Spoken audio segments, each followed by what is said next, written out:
Autobiography of a योगी का chapter 8 जिसका नाम है India's great scientist JC. Bose, Bharat के महान वैज्ञानिक जे.सी. बोस उन पर केंद्रित है। इस अध्याय में परमहंस योगानंद जी प्रसिद्ध भारतीय वैज्ञानिक जगदीश चंद्र बोस से अपनी मुलाकात और उनके द्वारा विज्ञान और आध्यात्मिकता के संयोजन पर चर्चा करते हैं। जे.सी. बोस का योगदान विज्ञान के क्षेत्र में अद्वितीय था। विशेषकर उन्होंने पेड़ पौधों और निर्जीव वस्तुओं में जीवन और संवेदनशीलता की खोज की थी। अध्याय के मुख्य बिंदु इस प्रकार हैं। योगानंद जी की मुलाकात। योगानंद जी जे.सी. बोस से व्यक्तिगत रूप से मिलते हैं और उनसे प्रेरित होते हैं। वह इस मुलाकात के दौरान वैज्ञानिक खोजों और आध्यात्मिकता के बीच संबंधों पर चर्चा करते हैं। विज्ञान और आध्यात्म का संगम। बोस के अनुसंधानों से यह सिद्ध हुआ कि पेड़ पौधे और धातुओं में भी जीवन अनुभव होता है।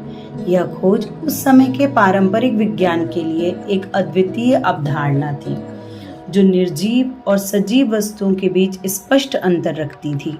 योगानंद जी इस बात पर जोर देते हैं कि विज्ञान और आध्यात्म एक दूसरे से अलग नहीं हैं, बल्कि दोनों एक ही स्रोत हैं, ब्रह्मांड की सत्यता और ईश्वर की खोज के। बोस की वैज्ञानिक खोजें।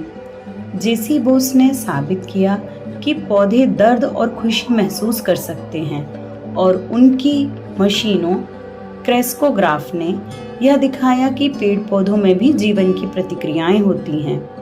उन्होंने इस बात को भी सिद्ध किया कि धातुएं जैसे धातु की पत्तियां और तारें इलेक्ट्रिकल सिग्नल के प्रति प्रतिक्रिया करती हैं। यह समझ उनके इलेक्ट्रॉनिक्स और रेडियो वेव्स के अध्ययन में भी काम आई। ज्ञान का गहरा प्रभाव। योगानंद जी के अनुसार बोस का काम इस बात का प्रमाण है कि जीवन के हर स्तर पर एक अदृश्य शक्ति काम करती है, जिसे समझने के लिए विज्ञान और आध्यात्म दोनों की आवश्यकता है। इस अध्याय में यह भी बताया गया है कि कैसे बोस की खोजें यौगिक सिद्धांतों के अनुरूप हैं, जहां हर वस्तु में चेतना और आत्मा का अस्तित्व होता है।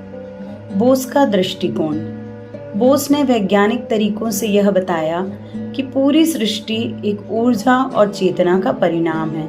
उनके अनुसार विज्ञान का उद्देश्य केवल भौतिक सत्य को खोजना नहीं, बल्कि उस ईश्वर को भी जानना है जो इस सृष्टि के हर कण में विद्यमान है। इस प्रकार यह अध्याय इस बात पर भी प्रकाश डालता है कि कैसे जे.सी. बोस ने अपने जीवन के कार्य से भौतिक विज्ञान और आध्यात्मिक विज्ञान के बीच की खाई को पाटने का काम किया है। यह अध्याय यह बताता है कि कैसे बोस ने अपने अनुसंधान के माध्यम से यह सिद्ध किया कि पूरी सृष्टि में एक अदृश्य जीवन शक्ति है। योगानंद इस बात पर जोर देते हैं कि बोस का विज्ञान केवल भौतिक वस्तुओं तक ही सीमित नहीं था, बल्कि इसका उद्देश्य ब्रह्मांड की उस गूढ़ शक्ति को भी समझना था जिसे हम ईश्वर कहते हैं। परमहंस योगानंद जी महान भारतीय वैज्ञानिक जगदीश चंद्र बोस के कार्य और जीवन से प्रेरित होकर विज्ञान और आध्यात्मिकता के संबंधों को समझाने की कोशिश करते हैं। जे.सी. बोस ने यह भी सिद्ध किया कि पेड़ पौधे और धातुएं भी संवेदनशीलता और प्रतिक्रिया दिखाते हैं, जो पारंपरिक विज्ञान की सीमाओं से परे था। यह अध्याय इस बात को उजागर करता है कि विज्ञान और आध्यात्म के बीच कोई भी अंतर नहीं है। दोनों का अंतिम लक्ष्य जीवन की गहराई को समझना और सृष्टि के पीछे की ईश्वरीय शक्ति की खोज करना है। धन्यवाद।